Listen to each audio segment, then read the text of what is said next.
ट्रैगोनेला के नाम से मेथी को जाना जाता है, फोइनम के नाम से भी जाना जाता है, ग्रेसकस के नाम से भी जाना जाता है।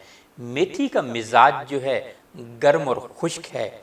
सर्दियों की बीमारियों से बचाव के लिए और सर्दी को ख़त्म करने के लिए, सर्दी से महफूज रहने के लिए बहुत ही उम्दा इलाज है मेथी के लड्डू, मेथी का साग, मेथी गोश्त, मेथी का पानी, मेथी का जोशांदा। गले के अमराज के लिए, टॉन्सिल्स के लिए, लंग्स के सभी अमराज के लिए मेथी का इस्तेमाल बहुत ही मुफीद है। अगर गुर्दों में सोजिश आपको हो जाए, सोजिश को, स्वेलिंग को ख़त्म करने के लिए मेथी का जोशांदा बहुत ही उम्दा इलाज है। मैदा की जलन, तेज़ाबियत, उसको ख़त्म करने के लिए मेथी का इस्तेमाल बहुत ही मुफीद है।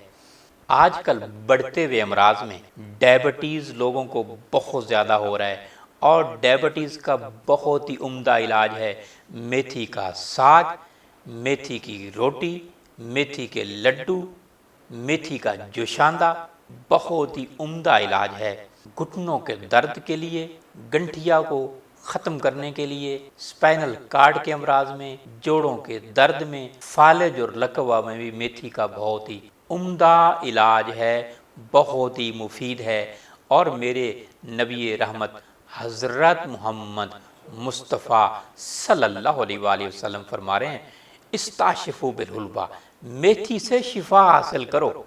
इमाम इब्नुल क़य्यम रहमतुल्लाह अलैह ने इसे अतिब्बा का कौल करार दिया मेथी को, जबकि ज़हबी रज़ी अल्लाह ताला अन्हु ने हदीस में यूं बयान किया है, लौ तअलमु उम्मती माफिल हुलबती ला इश्तरूहा वलौ बिवज़निहा ज़हबा। हज़रत मोहम्मद मुस्तफ़ा सल्लल्लाहु अलैहि वसल्लम फरमाते हैं, अगर मेरी उम्मत मेथी के फ़वाइद को समझ ले तो इसे सोने के हम वज़न ख़रीदने से भी दरेग ना करे। बहुत बड़ी बात है